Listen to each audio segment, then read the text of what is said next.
Bonjour à toutes et à tous et bienvenue dans Un amour de Sophie, le podcast qui donne la parole à celle qui réinvente la philosophie. Je suis Élodie Pinel et une force m'anime, je suis persuadée que la philo peut sauver le monde. Pas vous? Eh bien suivez-moi et vous en trouverez la preuve dans cet épisode.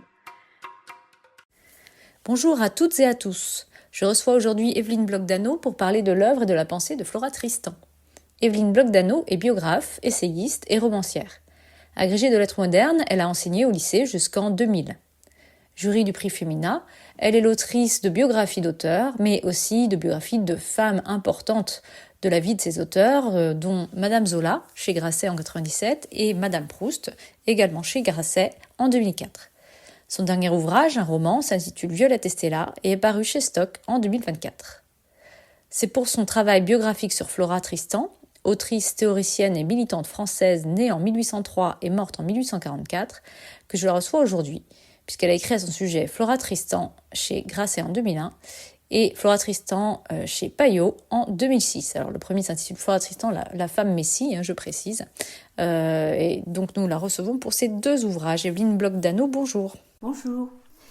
On va d'abord s'intéresser à votre travail, votre rencontre aussi avec Flora Tristan. Quelle est la première fois où vous avez entendu parler d'elle ? J'ai entendu parler, ou plutôt j'ai lu sur Flora Tristan dans les années 70, une biographie écrite par Dominique de Santi, et qui était peut-être un peu romanesque, mais qui m'avait véritablement enthousiasmée. Il s'est écoulé assez longtemps avant que je revienne à Flora Tristan.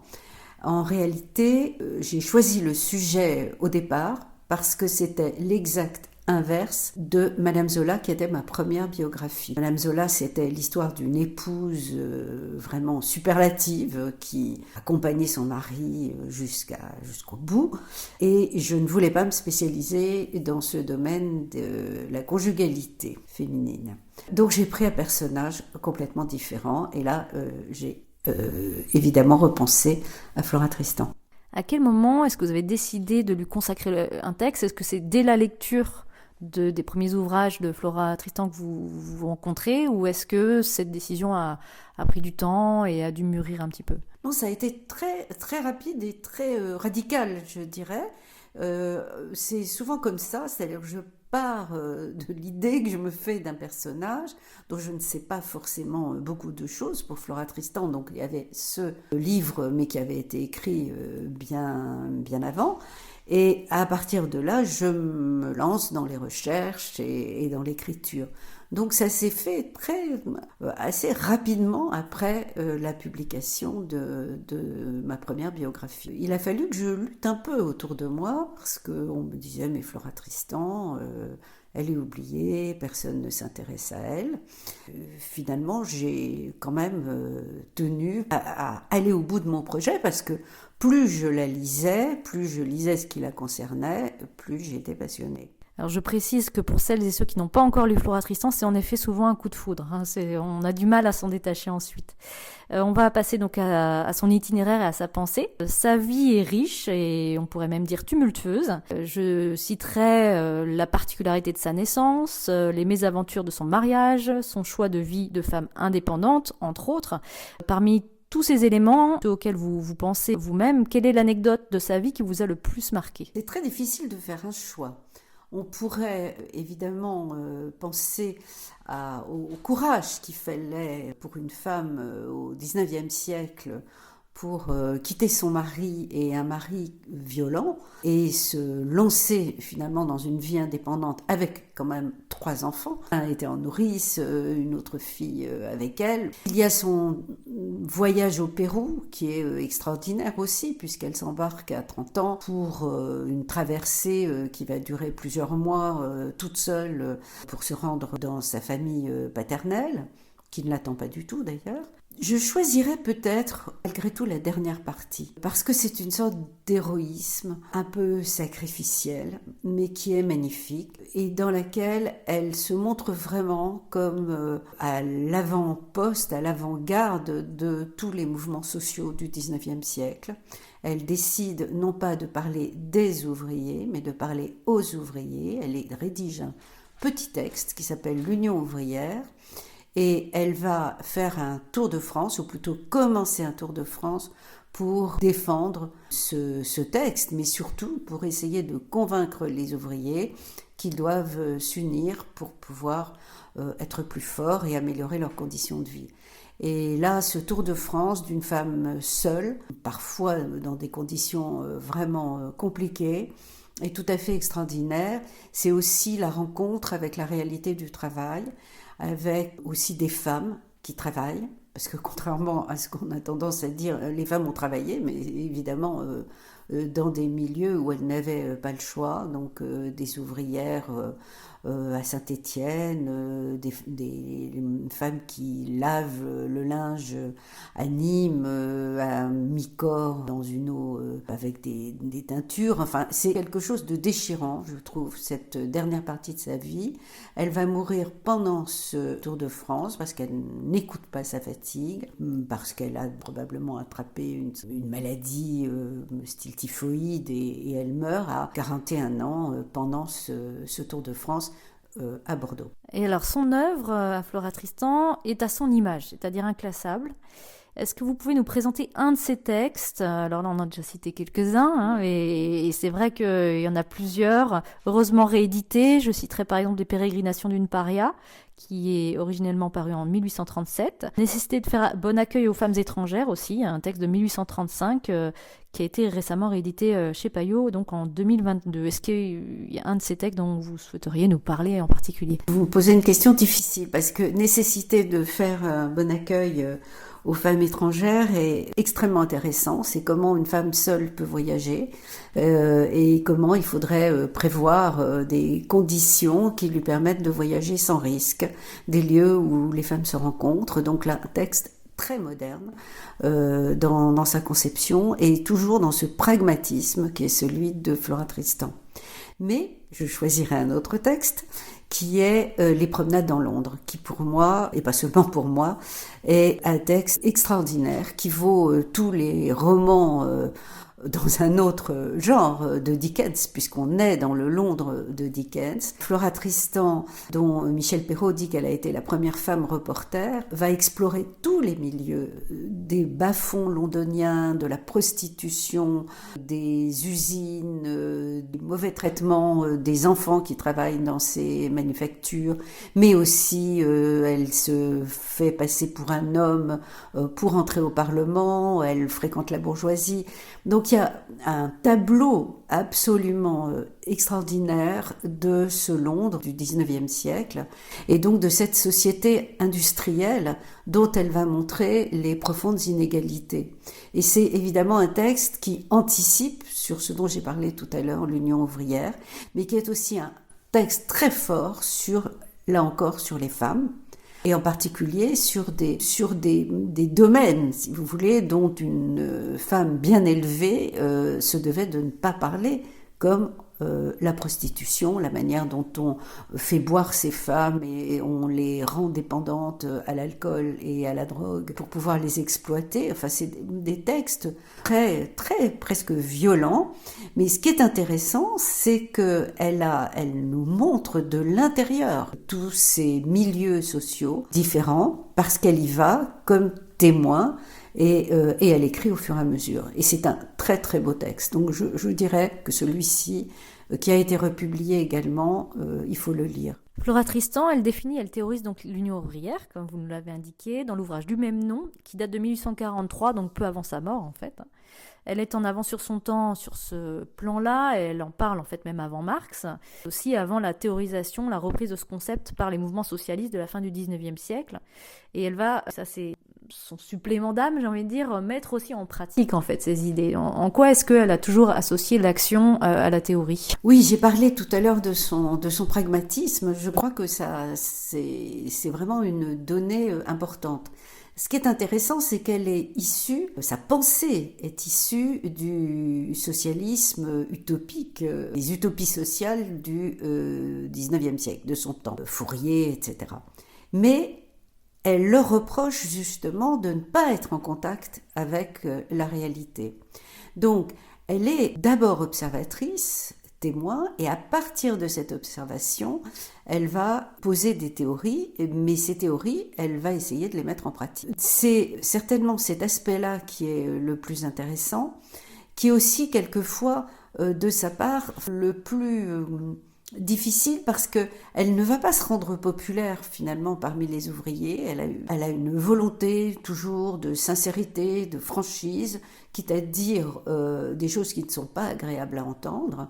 Et elle est un peu le chien dans le jeu de quilles quand elle entre dans des cercles qui sont déjà constitués. Donc c'est probablement cet aspect de l'action. Donc j'ai parlé de son tour de France pour défendre l'Union ouvrière. Il ne faut pas oublier qu'elle meurt en 1844, c'est-à-dire qu'elle n'a pas assisté ni participé, à plus forte raison, à la Révolution de 48. Et donc, elle est, vous voyez, à un moment un peu de passage, enfin, de transition à la fin de ces années, enfin, au milieu de ces années 1840.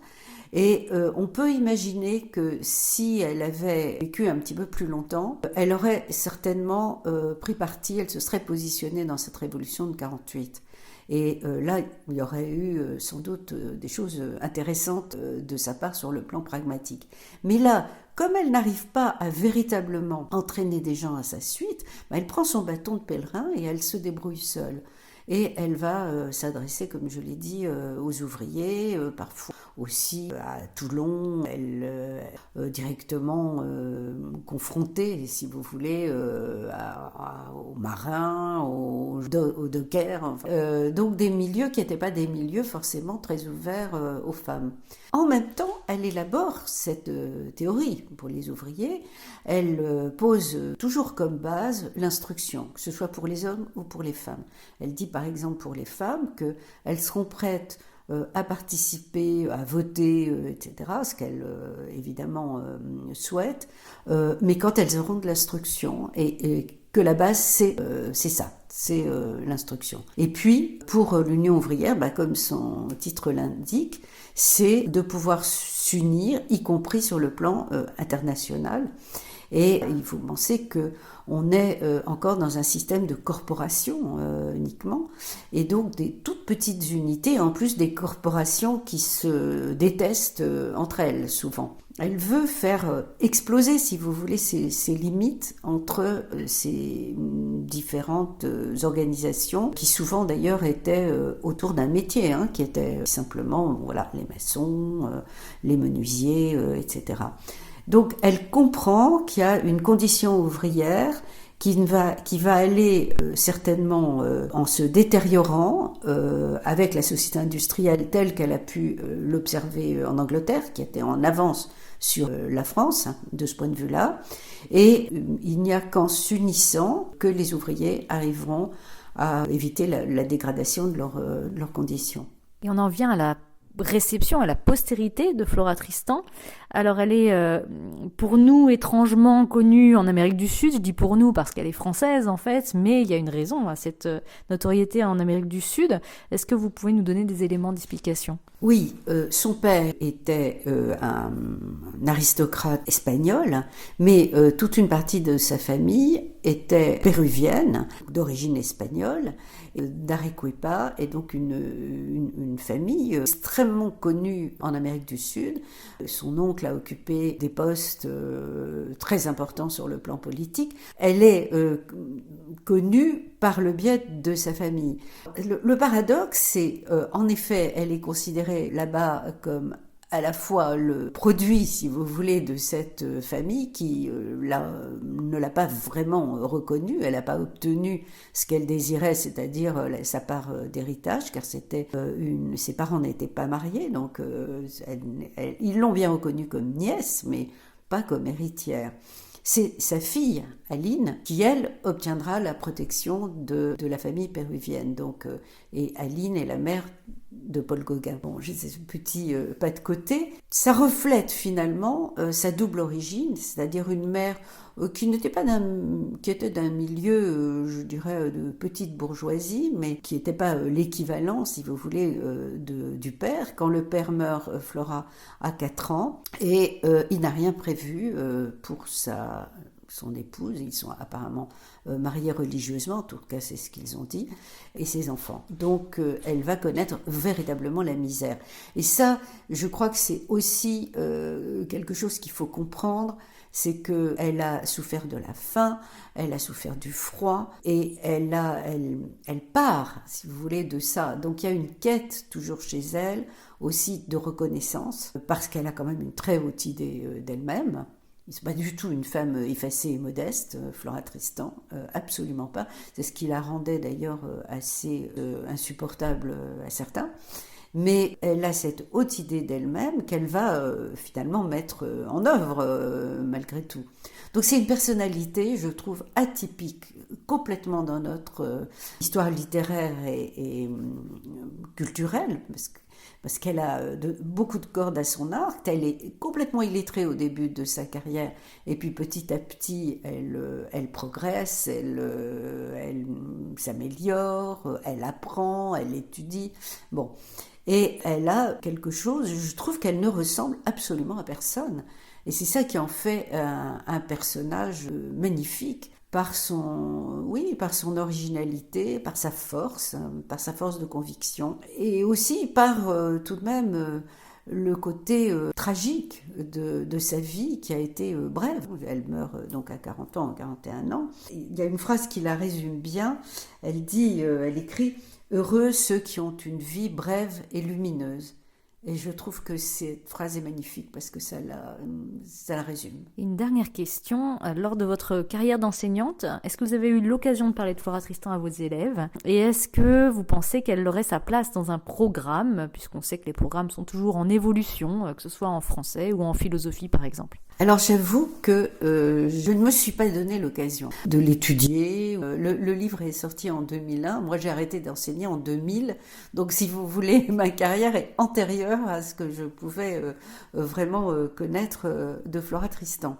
En tout cas, avant que j'écrive le livre. Il me semble qu'aujourd'hui, on pourrait vraiment proposer aux élèves ou aux étudiants, ou bien les pérégrinations d'une paria, qui est donc l'histoire un peu romancée, je pense, de son voyage au Pérou, qui est très riche, vraiment, il y a beaucoup de choses, c'est comme un roman d'aventure. Également ses promenades dans Londres dont j'ai parlé, qui est un livre qui n'est pas très long, qui certainement intéresserait, je dis certainement, mais j'en suis sûre, qui intéresserait des jeunes gens par la force de l'écriture et des évocations. Merci beaucoup Evelyne Bloch-Dano d'avoir répondu à nos questions. Merci à nos auditeurs et à nos auditrices pour leur attention, et encore merci à eux de parler de notre podcast, de liker, de republier nos annonces sur les réseaux et bien sûr de poster leurs avis. Nous vous disons au revoir et à bientôt dans un prochain épisode d'Un amour de Sophie.